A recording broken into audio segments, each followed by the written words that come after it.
Soy el doctor Horacio Difonso y en esta clase me voy a referir a las pruebas de laboratorio en reumatología, particularmente en las enfermedades autoinmunes. El primer concepto que hay que tener en cuenta es que pocos estudios son patognomónicos de una determinada enfermedad y por sí solos ninguno de ellos hacen diagnóstico. Como toda prueba complementaria, deben ser interpretados en el contexto clínico. Su principal utilidad es confirmar un diagnóstico ya sospechado clínicamente. Debido a que hay una alta incidencia de falsos positivos de varias de estas pruebas que vamos a hablar, estas pruebas tienen baja utilidad ante una baja probabilidad pretest. Y como muchas de las enfermedades para los cuales estos estudios, sobre todo los autoanticuerpos, son útiles en el diagnóstico, son enfermedades de baja prevalencia relativa, con más razón un test falso positivo probablemente no va a estar indicando una enfermedad determinada, sino que puede ser un falso positivo de la población general si la sospecha clínica por el cual fue pedido no estaba bien fundada. Por ende suelen ser sobreutilizados. Se piden un panel de autoanticuerpos cuando no hay una sospecha clínica fundada y entonces los resultados obtenidos no son marcadores diagnósticos útiles. Y nunca deben emplearse para descartar, entre comillas dicho, enfermedad reumática, repito, sin una sospecha clínica bien fundada. La mayoría de las enfermedades reumatológicas o inmunológicas, de los cuales estos marcadores tienen utilidad, tienen dentro de su patogenia inflamación. Por ende vamos a comenzar hablando de los marcadores de laboratorio que nos están indicando un proceso inflamatorio. Hay dos que son los más utilizados en la práctica, que son la eritrosedimentación y la proteína C reactiva o PCR. Pero hay otros, como el fibrinógeno, que también es un marcador de inflamación, las globulinas, sobre todo las alfa-2 globulinas, la ferritina sérica, la proteína amiloide sérica A y muchas interleuquinas como la interleuquina 6. Estos últimos que hemos mencionado son menos usados en general que la eritro y la proteína C reactiva, porque algunos de ellos no están al alcance de nuestros laboratorios habituales, como las interleuquinas o la proteína amiloide sérica A. Pero, por ejemplo, la ferritina tiene mucho valor, su elevación, en inflamaciones agudas, como en las enfermedades autoinflamatorias, en algunas enfermedades infecciosas y en algunas enfermedades inmunológicas.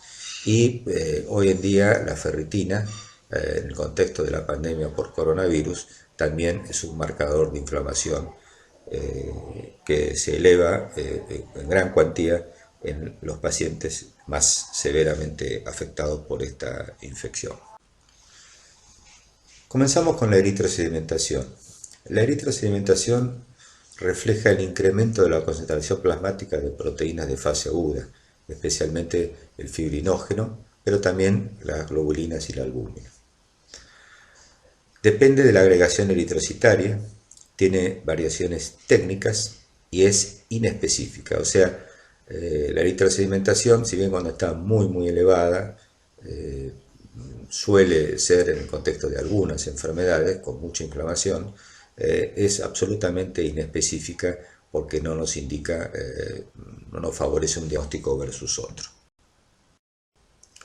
La eritrosedimentación como marcador de inflamación nos interesa cuando está aumentada.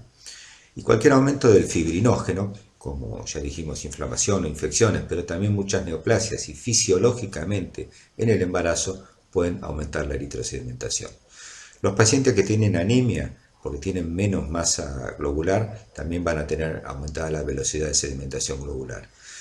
Algo parecido pasa en la hipoalbuminemia, en la macrocitosis, en las severas hipercolesterolemias y en pacientes de edad avanzada, que como veremos tienen valores de eritrosedimentación, entre comillas, normales, distintos a los de los pacientes jóvenes. La eritrosedimentación también puede estar disminuida. Esto no nos es tan útil como cuando está aumentada para buscar inflamación. Pero fíjense, es característico, por ejemplo, que en la insuficiencia cardíaca congestiva la eritrosedimentación esté disminuida. Y también en algunas otras situaciones, como la leucocitosis extrema, por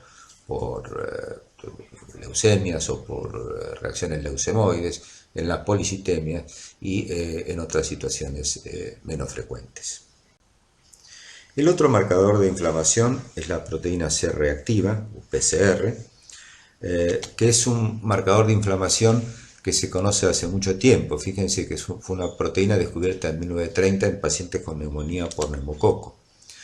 La PCR se sintetiza en el hígado y reacciona contra el polisacárido C presente en la cápsula del neumococo.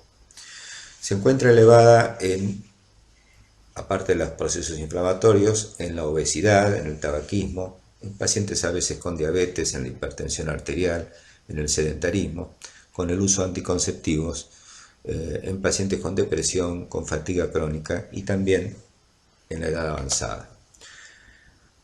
Además de ser un muy útil marcador de inflamación, es un marcador de morbimortalidad por causas cardiovasculares. No nos olvidemos que la ateromatosis, aterosclerosis, la placa ateromatosa, es una placa de tipo inflamatorio. En algunas enfermedades reumáticas es más útil que la eritrosedimentación en el seguimiento, por ejemplo, en la polimialgia reumática, en el lupus eritematoso sistémico y en la artritis reumatoidea. Fíjense en este gráfico que compara el comportamiento de los dos principales entonces mencionados marcadores de inflamación, también llamados reactantes de fase aguda, la eritrosedimentación y la PCR. Fíjense que desde el momento de comienzo de cualquier evento inflamatorio, infeccioso o no infeccioso, la PCR sube rápidamente a valores a veces sumamente elevados y mejorado el proceso baja rápidamente, o sea, su curva de subida y de bajada es empinada. En cambio, la eritrosedimentación sube más lentamente, puede alcanzar valores muy altos para el eritro también, pero baja también muy lentamente, es una curva mucho más amesetada. De manera tal que la PCR tiene mayor utilidad muchas veces porque tiene más correlación su subida y su bajada con el evento inflamatorio. A la eritrosedimentación es como que hay que esperarla un poco más, aunque la enfermedad vaya evolucionando bien, para observar su descenso y normalización. Fíjense en este otro gráfico el comportamiento de otros marcadores. Ahí tenemos la proteína C reactiva, mostrando, como ya dijimos, una curva empinada en su ascenso y en su descenso. Fíjense que ahí se señala la proteína sérica amiloide A, que tiene un comportamiento muy parecido a la proteína C reactiva, inclusive con un descenso más rápido, pero no está disponible en los laboratorios en nuestro medio. Fíjense otros reactantes de fase aguda, como la aptoglobina, que es una alfa-2 globulina que aumenta también lentamente en procesos inflamatorios y después desciende lentamente. La aptoglobina no nos es útil para este diagnóstico de inflamación, más bien nos es útil cuando está descendida, como veremos en las clases de hemólisis. El fibrinógeno, también dijimos que aumenta en las inflamaciones agudas, pero aumenta más tardíamente, con una curva muy aplanada. Y fíjense abajo de todo la albúmina. La albúmina es un reactante de fase aguda negativo, digamos, porque desciende, en parte por disminución de la síntesis, en parte y sobre todo por catabolismo proteico, durante un proceso inflamatorio agudo y se normaliza superado el mismo. Entonces, de los dos marcadores más usados, la proteína C reactiva y la eritrosedimentación, recordar que la PCR es más precoz en su elevación que la eritrosedimentación, que tiene, cuando está elevada, mejor correlación con la actividad clínica y es más útil en el seguimiento, comparada con la eritrosedimentación, en algunas enfermedades como la artritis reumatoidea y la polimialgia reumática. Y en el lupus eritematoso sistémico, generalmente la proteína C reactiva es baja o poco elevada en ausencia de infección. Esto en la práctica es muy útil porque cuando un paciente con lupus tiene fiebre y sobre todo si viene con tratamiento inmunosupresor, uno siempre tiene la disyuntiva de saber si tiene actividad de la enfermedad y por eso tiene fiebre, actividad inmunológica, o si tiene una infección agregada. Pues en esos casos, si la PCR está francamente elevada, uno piensa más en infección que en actividad de la enfermedad. Y si está normal o poco elevada, piensa más en actividad inmunológica que en la posibilidad de una infección. El otro test de laboratorio que nos es muy útil es valorar el complemento. El complemento, ustedes saben, también es un reactante de fase aguda y puede estar aumentada como respuesta inflamatoria. Sin embargo, esto no nos es útil en la práctica. La determinación del complemento es útil cuando está disminuido, y esto ocurre cuando hay una enfermedad por inmunocomplejos que se depositan en los tejidos y consumen las fracciones de complemento. Por ejemplo, en la enfermedad más paradigmática de enfermedad por inmunocomplejos, que es el lupus eritematoso sistémico. Entonces, cuando hay consumo del complemento, generalmente estamos ante una enfermedad por inmunocomplejos activa. Esta activación se puede hacer por la vía clásica de activación del complemento, donde va a estar disminuido el complemento total, también conocido como CH50, que ya no se dosa tanto en la práctica, y disminuidas sus fracciones C3 y C4. En cambio, cuando está activado por la vía alterna, que es menos frecuente, nos vamos a encontrar con un C3 bajo, pero con un C4 normal. Más raramente el complemento puede estar bajo por un déficit congénito, esto se ve sobre todo en pediatría, y tener disminución del complemento o de alguna de sus fracciones nos predispone a tener infecciones, sobre todo infecciones bacterianas y por gérmenes capsulados. Pero también los pacientes que tienen déficit de complemento tienen más posibilidad de desarrollar una enfermedad autoinmune como el lupus eritematoso, de manera tal que ocasionalmente, en adultos es muy poco frecuente, podemos tener pacientes con lupus con complemento bajo que no sea por actividad de la enfermedad, sino que sea porque tiene un déficit congénito. Repito que esto es muy poco frecuente. En este dibujo vemos, para recordar, las tres vías de activación del complemento: la vía clásica, la vía alternativa y la vía de la lectina. Fíjense, cuando el complemento, que lo que decíamos recién, se activa por la vía alterna, consume C3, pero no pasa por el C4, de manera tal que el C4 va a estar normal. Vamos a comenzar ahora a hablar de los autoanticuerpos.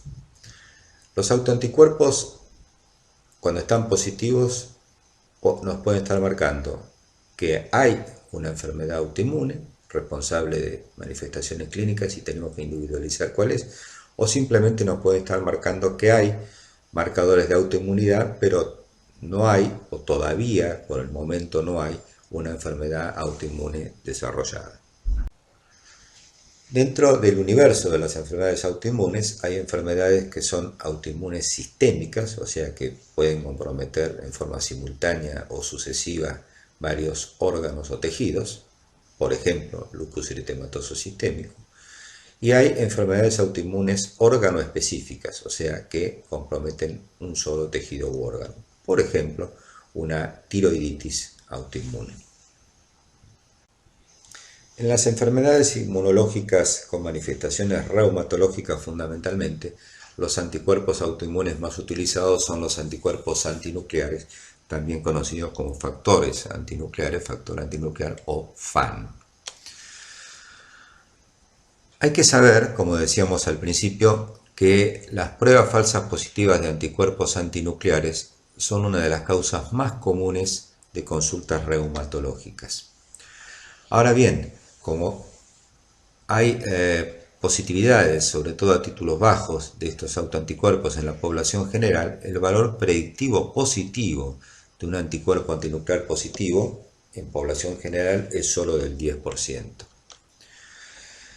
En algunas enfermedades del tejido conectivo, visto desde la otra punta, sobre todo por ejemplo el lupus eritematoso, que el 98% de los cuales tienen anticuerpos antinucleares positivos, el valor predictivo negativo de un FAN negativo es muy alto.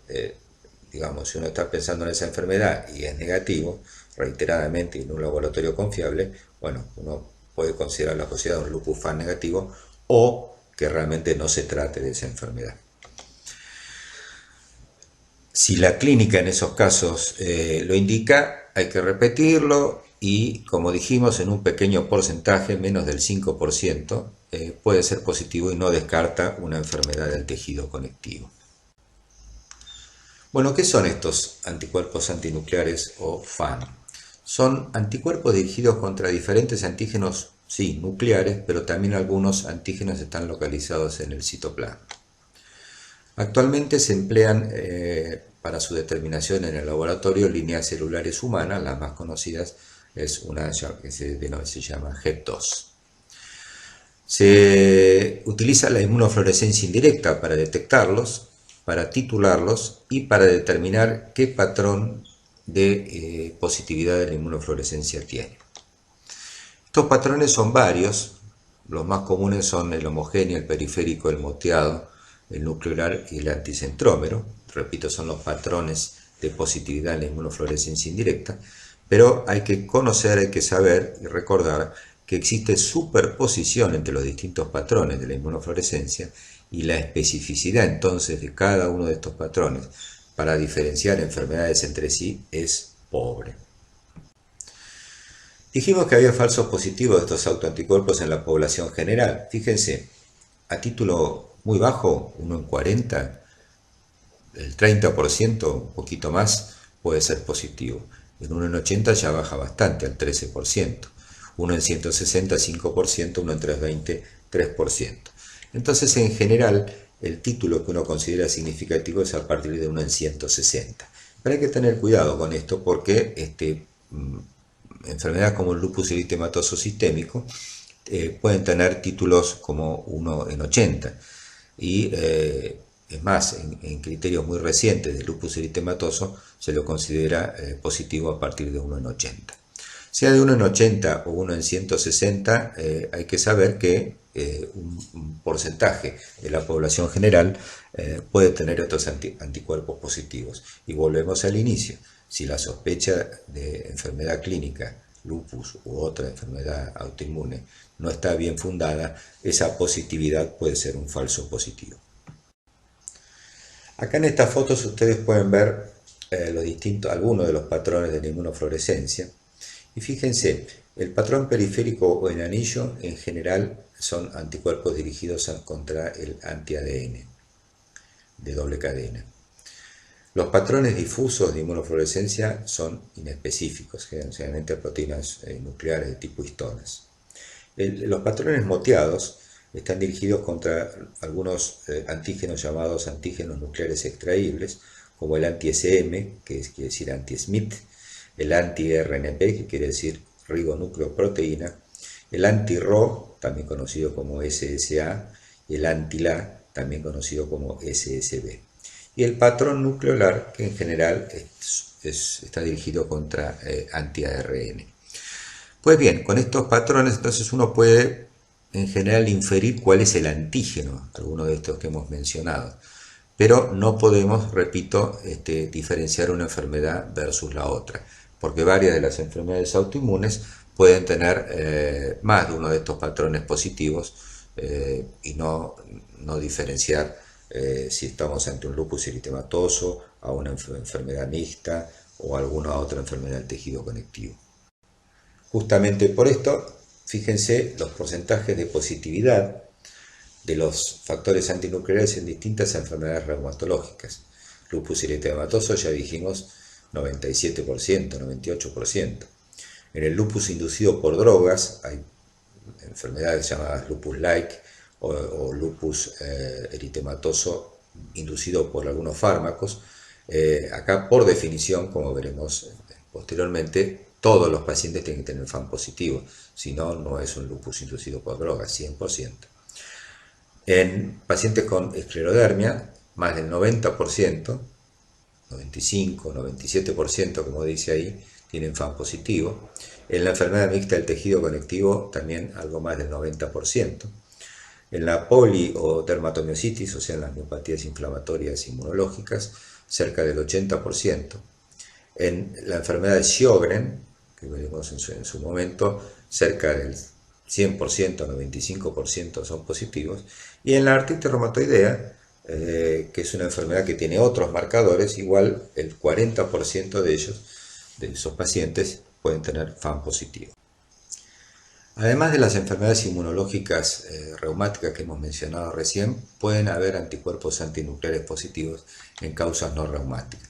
Por ejemplo, en personas normales, como dijimos, población general, más probablemente en mujeres que varones, en la edad avanzada, en parientes, sobre todo parientes de primer grado, de pacientes con enfermedades reumáticas y a veces durante el embarazo. En enfermedades hepáticas de patogenia autoinmune como la hepatitis crónica activa, la cirrosis celular primaria, pero también, por ejemplo, en la enfermedad hepática alcohólica. En algunas enfermedades pulmonares, como la fibrosis pulmonar idiopática, la hipertensión pulmonar primaria, la asbestosis. En este grupo de enfermedades pulmonares, la presencia de estos marcadores tienen importancia, aunque no constituyan una enfermedad autoinmune sistémica, porque tienen distinto pronóstico y distintas respuestas a los tratamientos. Por ejemplo, los casos de la enfermedad del intersticio pulmonar, que tienen marcadores inmunológicos versus los que no la tienen. Algunas infecciones crónicas, algunas neoplasias, ya sea oncohematológicas, el melanoma u otros tumores sólidos, enfermedades hematológicas como la púrpura trombocitopénica inmune y la anemia hemolítica autoinmune pueden tener factores antinucleares positivos. En algunas misceláneas, de algunas enfermedades también inmunológicas, como la diabetes tipo 1, la enfermedad de Graves, algunos pacientes post-trasplante, los pacientes con esclerosis múltiple. Pero en estos casos, la positividad de estos autoanticuerpos no tienen realmente valor diagnóstico. El concepto que voy a decir ahora es sumamente importante que se recuerde. La positividad de estos autoanticuerpos no tienen utilidad para el seguimiento evolutivo de los pacientes, porque no tienen correlación con la actividad de la enfermedad. Esto está muy bien estudiado, sobre todo en el lupus eritematoso sistémico, de manera tal que no vale la pena, no tiene sentido cada vez que uno ve al paciente o el paciente se tiene que internar, ya tiene diagnóstico, volver a pedirle los factores antinucleares, porque podrán estar un poco más bajos, un poco más altos, pero no van a tener ninguna utilidad para decir si el paciente está en una fase activa o menos activa de la enfermedad. Bueno, ahora vamos a pasar a ver algunos marcadores inmunológicos de la enfermedad autoinmune sistémica paradigmática, que es el lupus eritematoso sistémico. Acá estamos viendo dos fotos de lesiones características del lupus, el eritema malar o en alas de mariposa, en una paciente joven. Fíjense que ocupa las zonas malares, el dorso de la nariz, pero respeta los surcos nasogenianos. Esto es característico del eritema del lupus. Y fíjense esas palmas de las manos con lesiones eritematosas en las manos y en los dedos del lado palmar, que son también muy características, aunque no patognomónicas, del lupus eritematoso sistémico. Entonces, los anticuerpos específicos del lupus eritematoso sistémico, ya hemos dicho que los factores antinucleares son positivos en cerca del 100% de los pacientes, entre el 95 y el 98%, pero más específicos son los anticuerpos anti-ADN de doble cadena. Fíjense, estos anticuerpos anti-ADN tienen una sensibilidad del 60 al 70% cuando el lupus está activo y baja al 20, tal vez el 30% cuando está inactivo, de manera tal que uno ya puede inferir con esto que tiene utilidad en el seguimiento, porque si en el lupus activo son mucho más positivos que en el lupus inactivo, evidentemente se correlacionan con la actividad de la enfermedad. Son muy específicos del lupus, pero no patognomónicos los anti-ADN.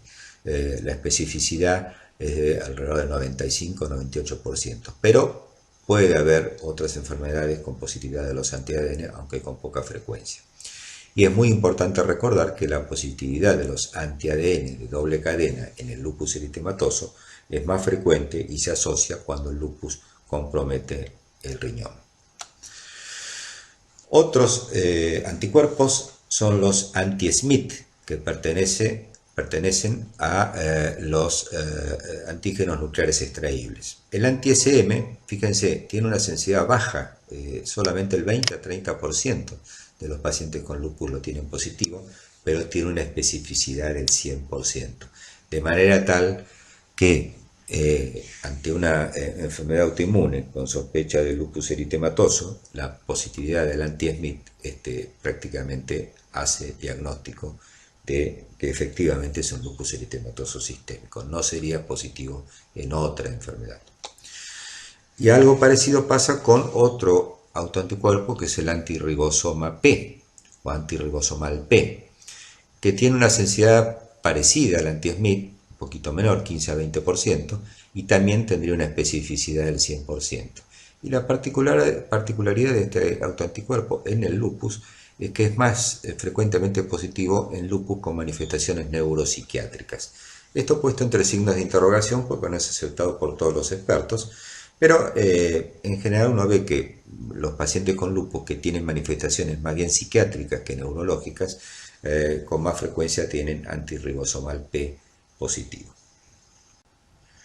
Otro tipo de anticuerpo específico de lupus, pero que en nuestro medio no se hace en general en los laboratorios, son los anticuerpos antinucleosoma. Fíjense que tendrían similar especificidad que los anti-ADN, o sea, una especificidad alta, pero serían mejores que el anti-ADN porque tienen mayor sensibilidad y también tendrían utilidad en el seguimiento. Anticuerpos antinucleosoma, repito que no se utilizan en nuestro medio porque no están disponibles. Tanto en el lupus eritematoso sistémico como en la enfermedad mixta del tejido conectivo pueden estar positivos los anticuerpos anti-RNP, que es ribonucleoproteína. Fíjense que en el lupus eritematoso tiene una sensibilidad del 15 al 20%. Lo importante de este autoanticuerpo que hay que recordar que tiene una especificidad del 100% para enfermedad mixta del tejido conectivo. Cuando la clínica de la enfermedad mixta, que es un síndrome de superposición de varias enfermedades del tejido conectivo, tiene elementos de lupus, de miopatía inflamatoria, de esclerodermia, y además están a título muy alto, uno puede afirmar que se trata de una enfermedad mixta del tejido conectivo. Porque supónganse que tienen una clínica solo de lupus eritematoso sistémico y tienen anti-RNP positivo, bueno, hasta un 20% de los lupus lo pueden tener y siguen siendo lupus. Ahora, si la clínica es de un síndrome de superposición de varias enfermedades del tejido conectivo y tiene anti-RNP a título alto, seguramente es una enfermedad mixta del tejido conectivo. Vamos a pasar a analizar ahora los marcadores inmunológicos más típicos de otra enfermedad del tejido conectivo, que es la esclerodermia o esclerosis sistémica progresiva. Acá ven algunas fotos de pacientes, fíjense las manos, la foto de arriba, con zonas de palidez y zonas de cianosis, típicas del fenómeno de Raynaud, que prácticamente todos los pacientes con esta enfermedad de esclerodermia tienen. En la foto de arriba a la derecha, es una chica joven que estuvo hace unos años internada en el hospital, en la sala 4. Es para mostrar, bueno, en las fotos es más difícil que cuando uno palpa la piel del paciente, que si bien una paciente joven no tiene esclerosis de la piel en la cara bastante significativa, lo que le impedía tener una apertura adecuada de la boca, lo cual se llama microstomía, bastante típica de la esclerodermia. La foto de la cara de la señora más grande, que está abajo a la izquierda, muestra las telangiectasias sobre la nariz y sobre la zona malar, sobre todo izquierda, las arrugas alrededor de la boca, que se llaman rágades, y acá no está con la boca abierta, seguramente con microstomía, y una esclerosis del puente de la nariz y de las zonas adyacentes, que a veces se ha comparado un poco infelizmente, se le dice fascia de pajarito. Y la mano que se ve abajo es también de una paciente que tuvimos internada hace años, con una esclerodermia muy severa. Fíjense la mano en garra, con pérdida de las falanges distales, de la mayoría de los dedos, lo que se llama autoamputación falángica, de una esclerodermia muy avanzada. En esta enfermedad hay dos autoanticuerpos que son más específicos de ella. Uno es el antiesclero70, también llamado antitopoisomerasa 1. Este anticuerpo se asocia con la esclerodermia en su forma difusa, que es la que compromete el tronco, y tiene más posibilidades de tener compromiso pulmonar en forma de fibrosis pulmonar. En la esclerodermia difusa este autoanticuerpo tiene poca sensibilidad, igual 20 a 40%, pero una especificidad alta, del 80 a 100%, esta última cifra si el cuadro clínico es típico. En cambio, en esclerodermias en sus formas localizadas, solamente el 10% o menos tienen este autoanticuerpo positivo. Este autoanticuerpo no es positivo en sujetos normales, en familiares no afectados de esclerosis sistémica y en el fenómeno o síndrome de Raynaud primario. En pacientes con esclerosis sistémica, esclerodermia y fibrosis pulmonar, ahí sí es más sensible, es positivo en el 50-60% de los casos. Puede llegar a ser positivo en lupus eritematoso, no asociado a esclerosis sistémica ni a fibrosis pulmonar, pero es poco frecuente. El otro autoanticuerpo que se ve en formas de esclerosis sistémica es el anticuerpo anticentrómero. Este autoanticuerpo se asocia hasta en un 30% de los casos, no es tan sensible tampoco, con esclerodermia en sus formas distales, que son las que afectan cara y la parte distal de los miembros y no afectan el tronco. Con el síndrome CREST, que es una variante de esclerosis sistémica, es un acrónimo, CREST, de calcinosis, Raynaud, compromiso esofágico, esclerodactilia y telangiectasias. Y el problema de estas formas es que tienen con más frecuencia hipertensión pulmonar asociada a esclerodermia, que puede llegar a ser muy grave y una de las principales o la principal causa de muerte en esta enfermedad. Solo el 10% de los pacientes que tienen esclerosis sistémica progresiva o esclerodermia tienen ambos anticuerpos positivos, o sea, el antitopoisomerasa o esclero70 y el anticentrómero. Pasamos ahora a otro grupo de autoanticuerpos que también están incluidos dentro de las enfermedades autoinmunes del tejido conectivo. Acá vemos una foto del dorso de unas manos. Fíjense que tiene lesiones eritematosas que están ubicadas en la piel sobre las articulaciones metacarpofalángicas y las interfalángicas proximales, en menor medida las distales, pero sí con enrojecimiento de la piel alrededor del lecho unguial. Bueno, estas lesiones son muy características de la dermatomiositis. Hay también hinchazón de algunos dedos, fíjense el dedo medio de la mano izquierda y el dedo índice de la mano derecha y el de la mano izquierda también. Son muy características y se dan a llamar signo de Gottron, que es patognomónico de la dermatomia. El grupo de autoanticuerpos que se asocian a las miopatías inflamatorias idiopáticas de patogenia autoinmune es amplio. Se dividen en anticuerpos específicos de miositis, MSA, y los anticuerpos asociados a miositis. Fíjense que en el primer grupo, en esta tabla, los anticuerpos específicos de miositis, hay un grupo al principio que dice anti-ARS, que es los llamados anticuerpos antisintetasa, de los cuales el más común, el más frecuentemente positivo, es el primero de todos, el anti-Jo1, seguido del anti-PL7. Estos autoanticuerpos se pueden asociar con el llamado síndrome antisintetasa, como ven ahí en la asociación clínica, que consta de miositis, neumonitis intersticial, poliartritis, unas lesiones en las manos, en el dorso de los dedos, en las manos, que se dan a llamar manos de mecánico, fenómeno de Raynaud y fiebre. Otros autoanticuerpos no antisintetasa asociados a miositis son el anticuerpo SRP, que quiere decir partícula de reconocimiento de señal, que se ve en la dermatomiositis, y el anti-MI2, que también se ve en la dermatomiositis y en algunas formas especiales de dermatomiositis. Los otros dos que figuran allí no se hacen en nuestro medio. Y dentro de los anticuerpos asociados a miositis, tenemos tres. En realidad el único que a veces se logra hacer en nuestro medio es el anti-PM esclero, que se ve, aunque con poca frecuencia, cuando hay superposición entre polimiositis y esclerodermia. Habíamos resaltado entonces dentro de los anticuerpos específicos de miositis el grupo de los anticuerpos antisintetasa, que son anticuerpos dirigidos contra aminoacilsintetasas de ARN de transferencia. Como dijimos, el más común es el anti-Jo1, que igual es positivo entre el 20 y 30% de los adultos con miositis.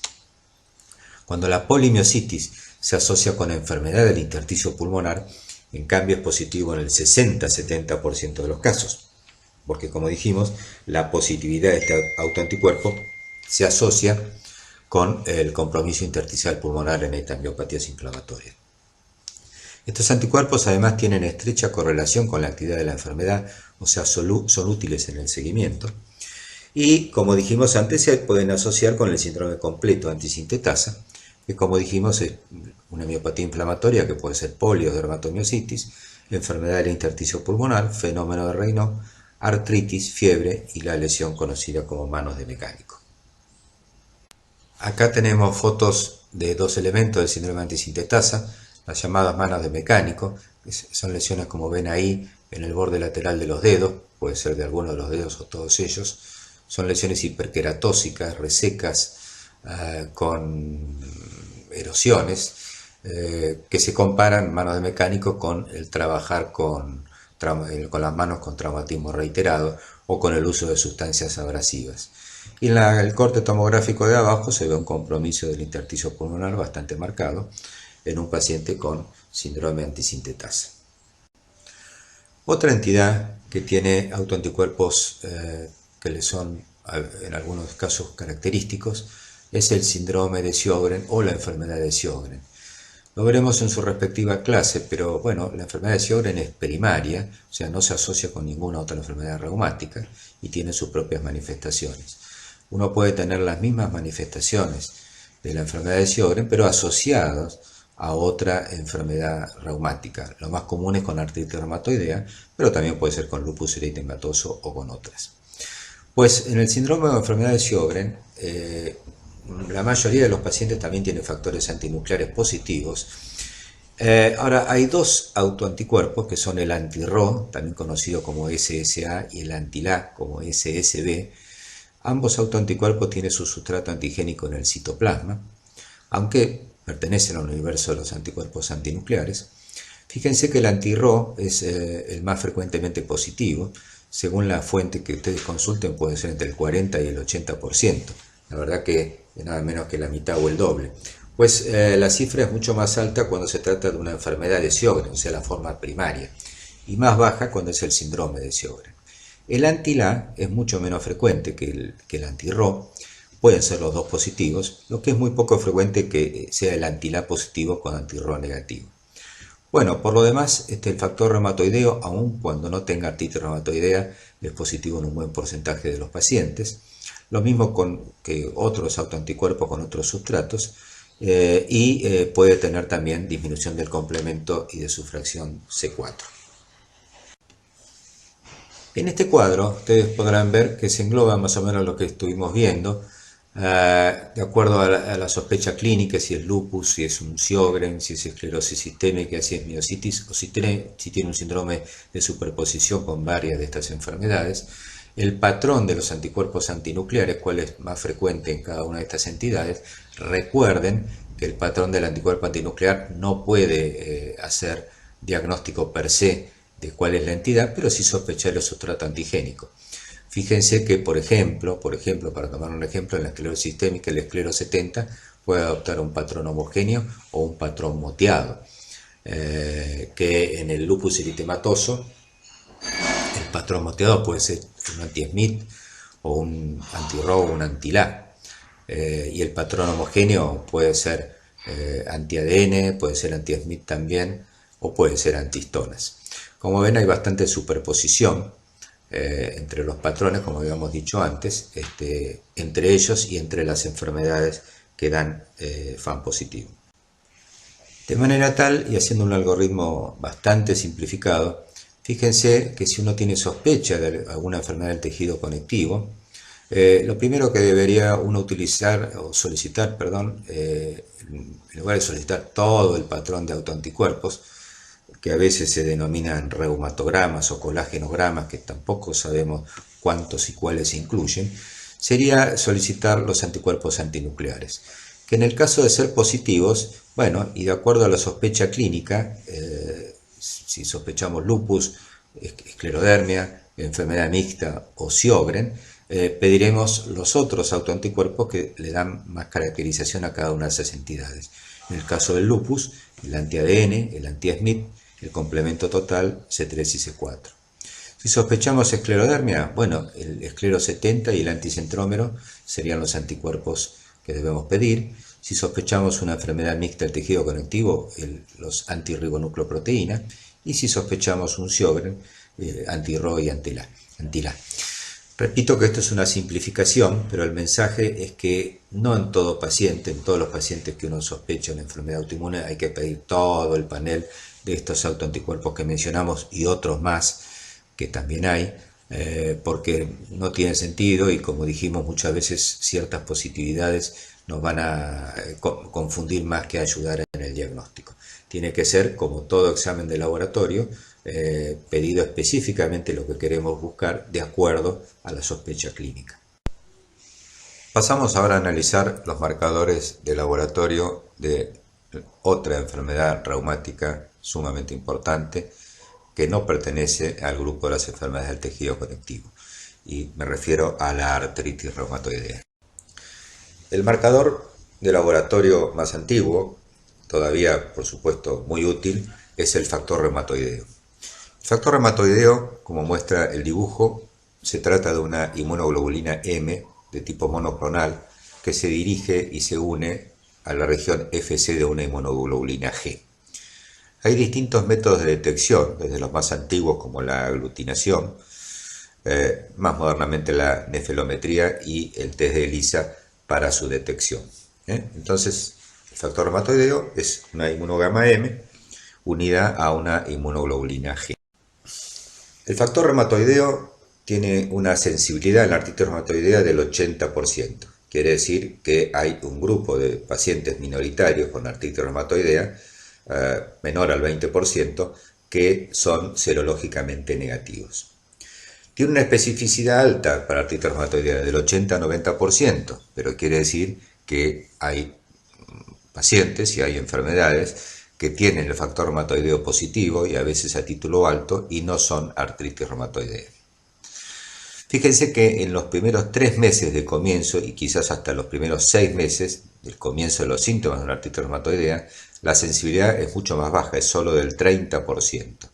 O sea que en los primeros meses, al comienzo de la enfermedad, primeros meses después del diagnóstico, puede ser negativo y después positivizarse y formar parte de ese 80% al menos que van a ser positivos.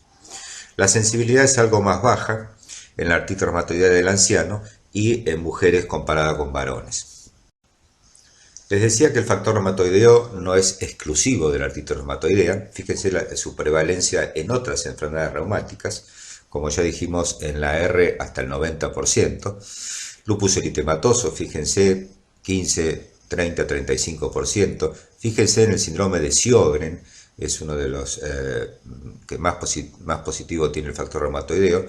El 75 a 90% tienen el factor reumatoideo positivo. Bueno, esclerosis sistémica, poliodermatomiositis, la crioglobulinemia con mucha frecuencia tiene factor reumatoideo positivo y la enfermedad mixta algo más frecuentemente que el lupus eritematoso sistémico. Bueno, acá en esta tabla, fíjense, tomada de una publicación extranjera, las condiciones en general asociadas al factor reumatoideo. Ya vimos las otras enfermedades reumáticas autoinmunes. Fíjense en algunas infecciones, como la endocarditis infecciosa, sobre todo en su forma subaguda, la sífilis, las hepatitis. Fíjense la hepatitis C, la frecuencia de positividad. Probablemente eso sea porque se asocia con frecuencia la infección por el virus C de la hepatitis a Sjögren. El virus de la inmunodeficiencia humana, la tuberculosis. Otras enfermedades, como por ejemplo la cirrosis, ya mencionamos la crioglobulinemia mixta, que casi hasta el 100% pueden tener esta positividad del factor reumatoideo, la cirrosis biliar primaria. Y fíjense en población sana, abajo de todo, sobre todo cuanto más edad tengan, que el 5 a 25% de las personas de una población general puede tener positivo el factor reumatoideo. Otros comentarios importantes acerca del factor reumatoideo. Fíjense que los títulos elevados en la artritis reumatoidea se asocian con mayor severidad, con la posibilidad de tener manifestaciones extraarticulares y con la forma más severa de artritis reumatoidea, que es cuando se acompaña de vasculitis, llamada vasculitis reumatoide. En esos casos suele haber títulos bien elevados del factor reumatoideo. La correlación esta, sin embargo, es variable, no siempre se cumple esta regla. Y hay que saber que en realidad hay pobre correlación entre los títulos, la cuantía de los títulos, y la actividad de la enfermedad. Y además, y resaltado, fíjense, no es útil la repetición del factor reumatoideo en el seguimiento evolutivo de la artritis reumatoidea, algo parecido a los factores antinucleares del lupus. La actividad de la enfermedad se verá clínicamente con los marcadores de inflamación y eventualmente de imágenes, pero no con el cambio de los títulos del factor reumatoideo. El otro marcador más moderno que el factor reumatoideo de la artritis reumatoidea son los anticuerpos antipéptidos citrulinados o anti-CCP. Estos anticuerpos se originan, por supuesto, en la célula plasmática y se dirigen a residuos peptídicos de la citrulina, que a su vez deriva de la arginina por la acción de una enzima que se llama arginina deaminasa, que es activada por situaciones de muerte celular, o sea, de apoptosis y de inflamación tisular. Esto es cómo se generan estos péptidos citrulinados. Estos anti-CCP son altamente específicos, 98%, pero no 100%, y moderadamente sensibles, alrededor del 70%, para el diagnóstico de artritis reumatoidea. ¿Qué quiere decir esto? Que ocasionalmente, pero muy ocasionalmente, puede haber anti-CCP positivos en otras entidades y que hay alrededor de un 30% de artritis reumatoidea que los van a tener negativos. Entonces, repasando, estos anticuerpos anti-CCP tienen una sensibilidad moderada, entre el 50 y el 70 y pico por ciento, una especificidad muy alta, más del 90%, 96 hasta 98%, un valor predictivo positivo del 93%, y fíjense, esto es muy importante, si los dos tests son positivos, el factor reumatoideo y los anti-CCP, ya la especificidad para que realmente eso sea una artritis reumatoidea es prácticamente del 100%. Los anti-CCP su positividad puede preceder en años a veces a los síntomas de artritis reumatoidea, y también, al igual que el factor reumatoideo, cuando están en título alto se asocian con artritis reumatoidea de formas más agresivas. Entonces, tanto los factores reumatoideo como los anti-CCP en la artritis reumatoidea, ambos son predictivos de enfermedad erosiva y daño articular. Los anti-CCP son más específicos que el factor reumatoideo en la artritis reumatoidea. Y esto es muy importante, los anti-CCP pueden ser positivos hasta en el 40 o tal vez 50% de artritis reumatoidea de las que tienen factor reumatoideo negativo, especialmente precozmente. O sea, ¿se acuerdan que dijimos que en los primeros meses después del diagnóstico de una R, el factor reumatoideo puede ser negativo? Bueno, pues en esos pacientes ya puede, en algunos de ellos, ser positivo el anti-CCP y ser útil para el diagnóstico. Y los anti-CCP son mejor predictores de enfermedad severa que el factor reumatoideo. Pasamos a analizar otro tipo de autoanticuerpos que en general, como vamos a ver, se presentan en algunos síndromes vasculíticos. Me refiero en este caso a los anticuerpos anticitoplasma del neutrófilo, también conocidos como ANCA. Estos autoanticuerpos, los ANCA, se determinan, uno de los métodos de determinación es la inmunofluorescencia indirecta, como ven en estas fotos, Con esta prueba de IFI, si son positivos, puede haber dos patrones predominantes. El patrón llamado ANCA-P, de perinuclear, que cuando está vinculado a vasculitis, su sustrato antigénico es mieloperoxidasa, que está dentro de los gránulos principales del neutrófilo. Y el otro patrón significativo en vasculitis son los ANCA-C, de citoplasma, anticuerpos anticitoplasma del neutrófilo, patrón citoplasmático. En este caso, habitualmente están dirigidos contra otra proteína ubicada en los gránulos principales del neutrófilo, que es la proteinasa 3. Acá en este dibujo vemos el contenido de los neutrófilos. Fíjense que en los gránulos primarios del neutrófilo se encuentran estas dos principales antígenos a los cuales se dirigen los ANCA vinculados a vasculitis, como son la mieloperoxidasa, que habitualmente da un patrón perinuclear, y la proteinasa 3, que habitualmente da un patrón citoplasmático. También hay otros antígenos como catepsina, elastasa, otros antígenos en los gránulos secundarios que pueden dar lugar a la formación de ANCA, pero en esos casos habitualmente no están vinculados con síndromes vasculíticos. Entonces, los ANCA-C o citoplasmáticos tienen, como dijimos, especificidad para proteinasa 3. Tienen una sensibilidad del 70-90% en la antiguamente llamada granulomatosis de Wegener, hoy llamada granulomatosis con poliangeitis, cuando esta enfermedad está activa y sistémica. Y baja la sensibilidad en las formas limitadas de esta entidad al 60-70%, y al 30% a veces cuando está en fase inactiva. En cambio, los ANCA con patrón perinuclear, ANCA-P, cuando tienen especificidad contra mieloperoxidasa, se ven en el 5 a 10% de la ex enfermedad de Wegener, y en el caso de los síndromes vasculíticos se relacionan más con otra vasculitis asociada a ANCA, que es la poliangeitis microscópica, y también con la granulomatosis eosinofílica con poliangeitis o síndrome de Churg-Strauss. Ahora, cuando estos ANCA-P están dirigidos no contra mieloperoxidasa, sino contra otros antígenos como elastasa, catepsina, lactoferrina, que también están ubicados en los gránulos, son no específicos y habitualmente no vinculados con vasculitis. Hay un tercer patrón en la inmunofluorescencia, que es el ANCA atípico, que no es ni P ni C, y en general no tiene valor diagnóstico o están dirigidos contra alguno de esos antígenos que mencionamos previamente.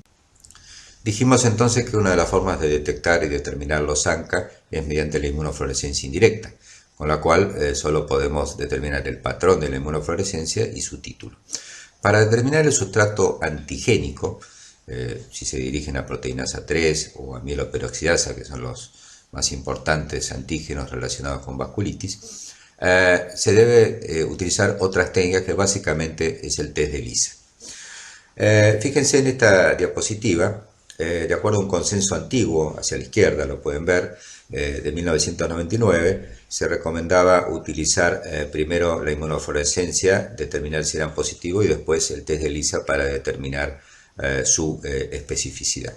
A partir de 2017, y por consenso, si lo disponemos en el laboratorio, se recomienda empezar por el test de ELISA para determinar directamente si son positivos estos anticuerpos y si están dirigidos contra proteinasa 3 o contra mieloperoxidasa.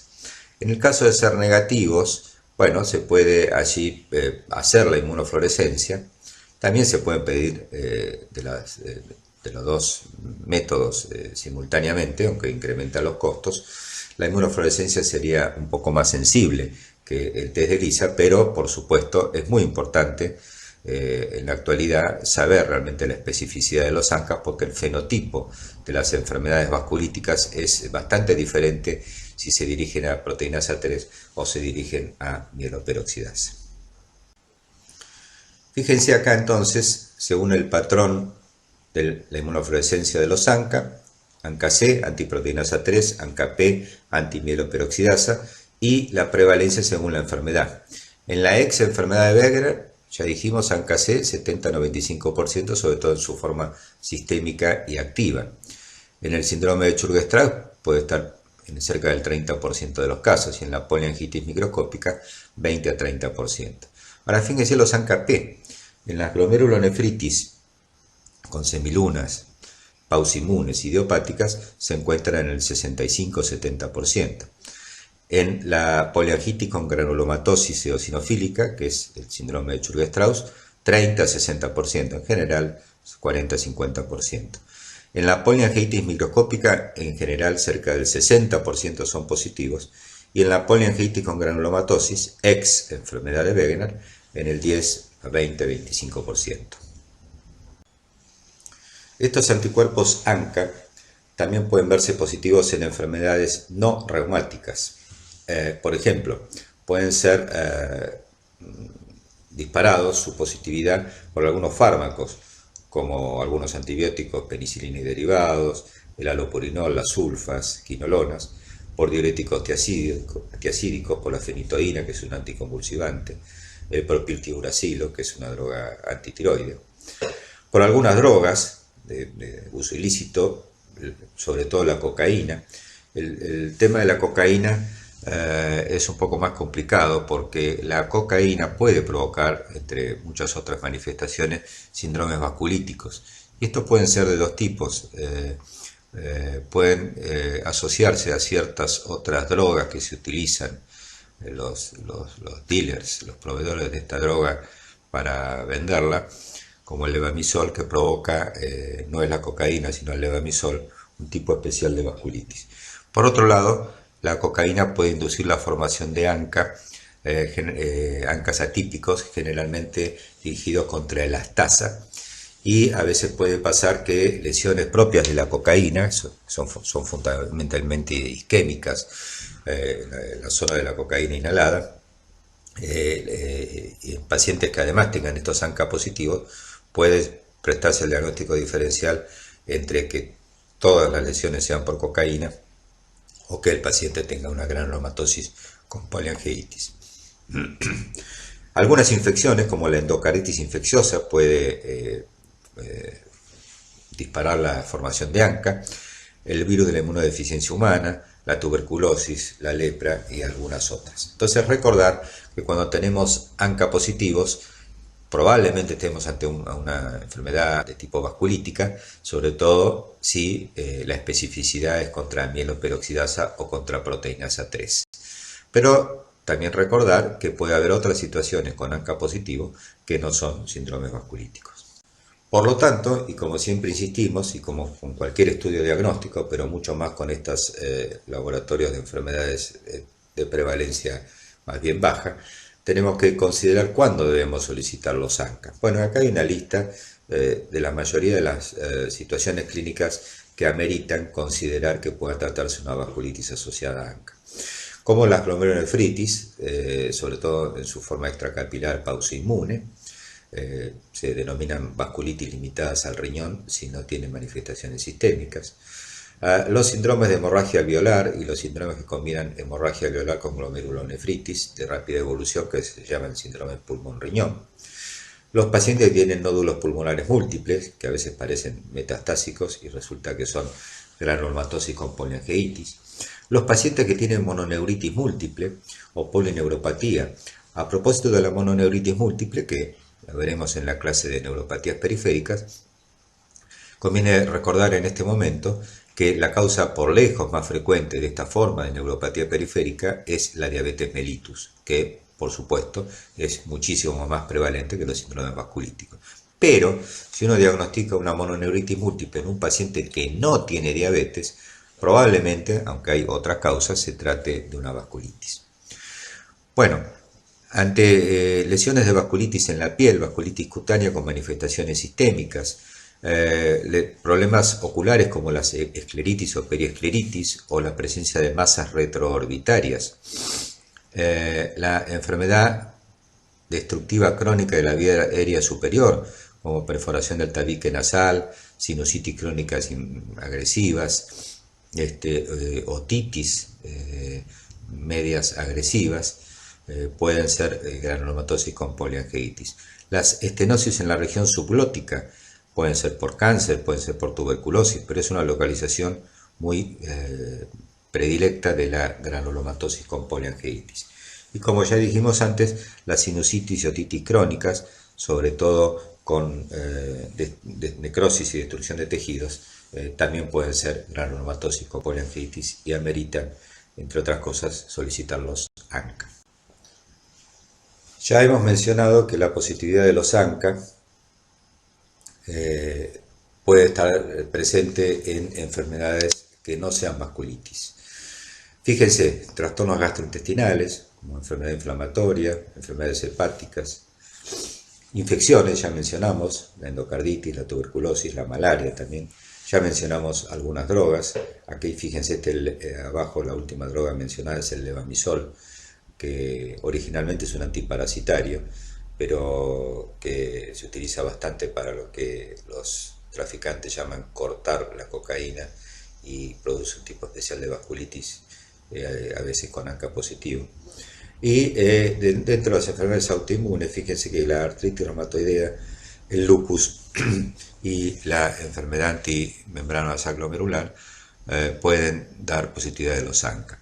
Fíjense, es muy importante lo que está señalado abajo, luego de la letrita A, que los pacientes que tienen anticuerpos antinucleares pueden, digamos, en el laboratorio, ser difíciles de diferenciar del ANCA con patrón perinuclear. O sea que en inmunofluorescencia la presencia de los anticuerpos antinucleares puede simular la presencia de ANCA-P y hay que diferenciarlos. Bueno, para eso también sirve la experiencia del laboratorio que esté haciendo estas pruebas y por supuesto el test de ELISA para determinar si realmente hay ANCA y a qué sustrato antigénico están dirigidos. Los otros anticuerpos presentes en algunas de las enfermedades inmunológicas con manifestaciones reumáticas son la presencia de crioglobulinas. Las crioglobulinas son inmunoglobulinas que precipitan con el frío a menos de 37 grados centígrados y redisuelven con calor. Hay básicamente tres tipos: la tipo 1, que es monoclonal, IgG o IgM.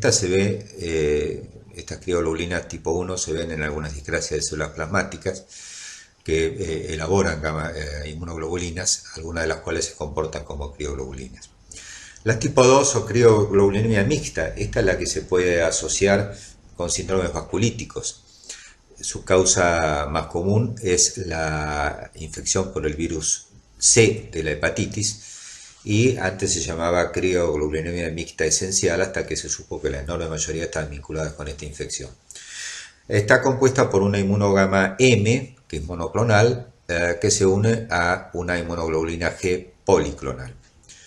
Y la tipo 3 es también mixta, pero tiene IgG e IgM policlonales ambas, y en general no se relaciona con síndromes vasculíticos.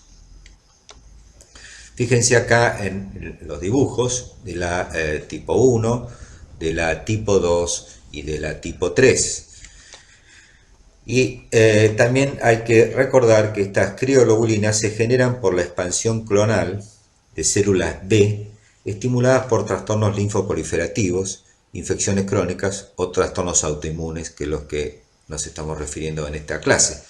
Pero es muy importante recordar que también se ven o pueden ser positivas en síndromes linfoproliferativos, o sea, linfomas.